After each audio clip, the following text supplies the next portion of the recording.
মুহররম মাসের একটা বিশেষ দিন আছে, নাম হলো আশুরা। আশুরা কয় তারিখকে বলা হয় ভাই? মুহররমের 10 তারিখকে বলা হয়। হিজরি বর্ষের চান্দ্রবর্ষের প্রথম মাসকে বলা হয় মুহররম। সেই মুহররম মাসের 10 তারিখ হলো কি?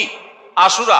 এটা একটা ঐতিহাসিক দিন। এই দিনে আল্লাহ তাআলা মুসা আলাইহিস সালামকে বিজয় দান করেছেন ফেরাউনের বিরুদ্ধে। বহু সত্যের বিজয় আল্লাহ তাআলা আশুরার দিনে দিয়েছেন এবং অসত্যকে পরাজিত করেছেন। অনেক ঐতিহাসিক একটা দিন। এই জন্য নবী সাল্লাম এই দিনে রোজা রাখতেন। আশুরার দিনে রোজা রাখাটাও সুন্নাত।